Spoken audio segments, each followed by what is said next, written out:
Hello दोस्तों, तो जैसा कि आप सबको पता है यूपीएससी का नोटिफिकेशन जो है वो आउट हो चुका है फॉर ईपीएफओ। तो काफी समय से इंतजार था, पिछले साल 1.5 साल से जो है वो नोटिफिकेशन कहीं ना कहीं बार बार लोग आरटीआई फाइल कर रहे थे, बार बार जानने की कोशिश कर रहे थे कि क्या वैकेंसी आने वाला है ईपीएफओ का, एपीएफसी वगैरह का। और जैसा कि आपको पता है कि यूपीएससी ने आप सबको नए साल में तोहफा दे दिया है। बेशक थोड़ा सा वक्त लगा है, लेकिन 2023 जो है वो भर भर के वैकेंसीज का ईयर रहने वाला है और उसका स्टार्ट आपको भारत के सबसे सर्वोच्चतम इंस्टीट्यूट यूपीएससी के द्वारा आपको पहला नोटिफिकेशन जो सिविल सर्विस के बाद ईपीएफओ का आउट हो चुका है। चलिए इसको डिटेल में देखते हैं, किस तरीके से यहाँ पे आप फॉर्म भर सकते हैं, क्या एज फैक्टर रहने वाला है, क्या सिलेबस रहने वाला है, किस तरीके से हम आपका तैयारी में हेल्प करवा सकते हैं। इन सबको देखने के लिए आप इस वीडियो को जुड़े रहिए। चलिए, तो जैसा कि आपको यहाँ पे नजर आ रहा होगा कि यहाँ पे वैकेंसी जो है वो 418 वैकेंसीज है फॉर एनफोर्समेंट ऑफिसर ईओ का जो पोस्ट है उसके लिए आपको 418 वैकेंसीज नजर आ जाएंगे, जो कि ministry of labour and employment यहाँ पे बाइफर्केशन किया गया है किस तरीके से कितनी वैकेंसीज जो है वो आपका मतलब ईपीएफओ का जो एग्जैक्ट पोस्ट है एनफोर्समेंट ऑफिसर का ग्रेड 7 जो है वो पे स्केल जो है वो ग्रेड 7 के आसपास रहने वाला है। तो लगभग आपको 55-60 हजार के आसपास का सैलरी जो है वो पे स्केल मिल जाएगा। ठीक है, इसके अलावा आप देखिएगा तो कहीं ना कहीं मतलब बाकी यहाँ पे पॉइंट्स मेंशन है किस तरीके से बाकी लोग जो है वो फॉर्म को फिल कर सकते हैं। एज फैक्टर यहाँ पे देखिए 7th सीपीसी और एज फैक्टर मैक्सिमम क्या रहने वाला है 30 इयर्स का, लेवल 8 का जॉब है और एज जो मैक्सिमम रहने वाला है वो 30 साल, यानी कि मिनिमम जैसा कि यूपीएससी का हमेशा से 21 होता है वो वही रहने वाला है और मैक्सिमम 30 इयर्स। और इसके अलावा आप देखोगे एजुकेशनल क्वालिफिकेशंस में तो बैचलर्स डिग्री होना चाहिए किसी भी सब्जेक्ट में किसी भी रिकॉग्नाइज्ड यूनिवर्सिटी के द्वारा।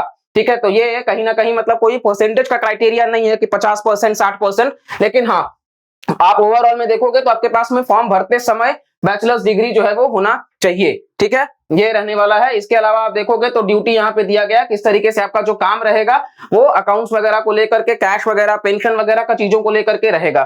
ठीक है, चलिए होप सो कि आप बहुत जल्द ज्वाइन करें। हेडक्वार्टर्स इसका न्यू दिल्ली में है और इसके अलावा आपको ये तो पता ही है ईपीएफओ के लिए कि ये पार्लियामेंट के द्वारा स्टैट्यूट पास करके लाया गया है, इस वजह से मिनिस्ट्री जो है वो लेबर एंड एम्प्लॉयमेंट। इसके अलावा दूसरी वैकेंसी क्या है, पहली हमने देखी 418 एनफोर्समेंट ऑफिसर का, दूसरा वैकेंसी जो है वो 159 वैकेंसीज है और ये जो है वो असिस्टेंट प्रोविडेंट फंड कमिश्नर, अपने आप में बहुत ही बेहतरीन, ये बहुत जल्द नहीं आने वाला पोस्ट है।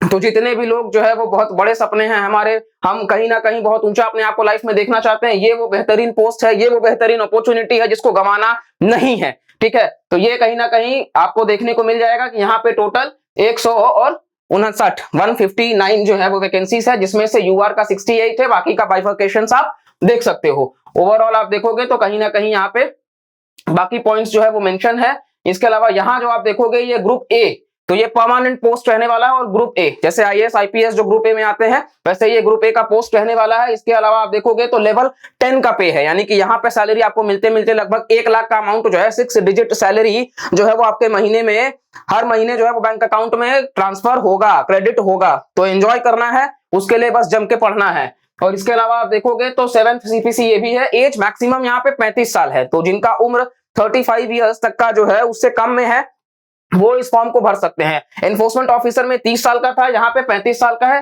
क्वालिफिकेशन सेम रहने वाला है, डिग्री जो है वो ग्रेजुएशन का, स्नातक का आपके पास में होना चाहिए। तो यही सब यहाँ पे बात करा गया है और ओवरऑल ये जो है वो बहुत ज्यादा इसमें मेंशन नहीं है, लेकिन ऑफिसर रैंक पे काम है तो आपको मेंटेनेंस वगैरह ही करना रहेगा। ठीक है, इसके अलावा आप देखोगे तो यहाँ पे नेक्स्ट हम बात कर लेते हैं सीधा कि ये कुछ कहीं ना कहीं किस तरीके से रिलैक्सेशन है एज का, आप पीडीएफ जो है वो प्रोवाइड हम कर देंगे, आप वहां से पढ़ सकते हैं। इसके अलावा 2 साल का प्रोबेशन भी रहने वाला है, किस तरीके से आपका सिलेक्शन होने के बाद में 2 साल का ट्रेनिंग वगैरह का पोस्ट रहेगा। अभी हम बात कर लेते हैं कि किस तरीके से जो रिक्रूटमेंट टेस्ट है एनफोर्समेंट ऑफिसर का ईओ का, ठीक है, जो हमने देखा अभी पहले वाले में 421 वैकेंसी वाला, तो उसका स्कीम क्या रहने वाला है कि 2 घंटे का आपको एग्जाम देना होगा और सारे जो क्वेश्चंस होंगे वो इक्वल मार्क्स के होंगे। इसके अलावा टेस्ट जो होगा वो ऑब्जेक्टिव टाइप का होगा, एमसीक्यू बेस्ड, और जो मीडियम रहने वाला है टेस्ट का वो हिंदी और इंग्लिश रहने वाला है। और अगर आप गलत करते हो तो 1/3 जो है वो कहीं ना कहीं आपको मार्क्स डिडक्ट कर लिए जाएंगे। तो जो आपको पता हो वही करिएगा, गलत करिएगा तो नेगेटिव मार्किंग भी है।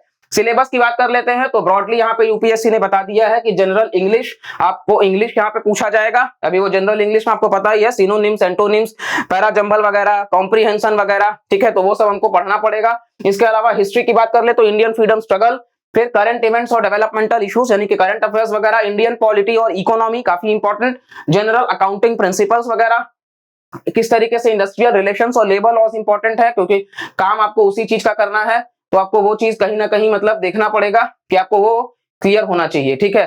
फिर इसके अलावा आप देखोगे तो नेक्स्ट आपके सामने जो है वो जनरल साइंस और नॉलेज ऑफ कंप्यूटर एप्लीकेशंस की बात कर रहे हैं, तो ये भी पूछा जा सकता है। फिर जनरल मेंटल एबिलिटी और क्वांट सेक्शन, यानी कि मैथ्स और रीजनिंग जो है, और सोशल सिक्योरिटी, यानी कि ओवरऑल अगर आप यूपीएससी प्रीलिम्स की तैयारी कर रहे हो for civil services, entire syllabus वही है, खाली अकाउंटिंग और लेबर लॉ अगर आपको थोड़ा सा नया लगेगा। वेटेज क्या है, तो 75% जो है वो इसी प्रीलिम्स के ऊपर निर्भर करेगा। मार्क्स आपका जैसे जो भी आपका मार्क्स आएगा उसका 75% वेटेज दिया जाएगा, और 25% जो है वो इंटरव्यू का भी रहने वाला है, यानी कि मेंस इसमें नहीं है, सीधा प्रीलिम्स के बाद में इंटरव्यू जिसका 25% का वेटेज है। नेक्स्ट हम जो एपीएफसी में ऑफिसर का देख रहे हैं उसका अगर हम बात कर ले, ये भी सेम वही सारी बातें यहाँ पे मेंशन है। सिलेबस आप देखोगे तो यहाँ पे भी उसी तरीके से है कि जनरल इंग्लिश वगैरह, Indian culture, heritage and freedom movements, population development और ग्लोबलाइजेशन वगैरह, गवर्नेंस और constitution of India, present trends भारतीय इकोनॉमी में, अकाउंटिंग और ऑडिटिंग वगैरह, आईआर वगैरह, लेबर लॉ, इंश्योरेंस वगैरह, यहाँ पे यही है।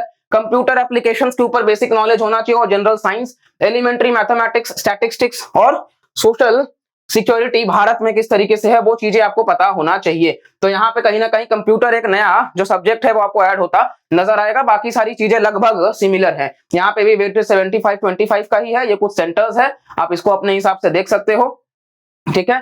फिर आप कहीं ना कहीं मतलब फॉर्म भरने का जो डेट है वो आज से चालू है 25 तारीख से, और 17 तारीख तक फॉर्म आप फिल कर सकते हो। तो बिफोर 17 मार्च आपको फॉर्म जो है वो फिल कर लेना है। 25 रुपए जनरल शुल्क रहने वाला जनरल कैटेगरी वालों के लिए, बाकी एससी एसटी जो है उनके लिए ये 0 है। तो कहीं ना कहीं बहुत ज्यादा फीस यूपीएससी चार्ज नहीं कर रहा है। सिटीजनशिप अगर आपके पास में होना चाहिए, एज लिमिट्स हमने देख लिया है, एजुकेशनल क्वालिफिकेशंस भी हमने आपको बता दिया है किस तरीके से रहने वाला है। यहाँ पे देखिए 25 रुपए का फीस केवल, और 17 तारीख क्लोजिंग डेट है शाम 6 बजे। तो 17 मार्च को शाम 6 बजे के पहले आपको फॉर्म फिल कर लेना है। फॉर्म तो वैसे आजकल में ही आप फॉर्म भरना चालू कर दीजिए, और इसके बाद में आप प्रिपरेशन में लग जाइए, वक्त ज्यादा है नहीं, ठीक है। इसके अलावा आप देखोगे यहाँ एससी एसटी पीडब्ल्यू जो डी है और विमेन है, इनका फीस नहीं लगने वाला है, और फीस एक बार भर दिया जाएगा तो कोई रिफंड वगैरह नहीं है। 25 रुपए भर के आप क्या रिफंड का उम्मीद रखोगे।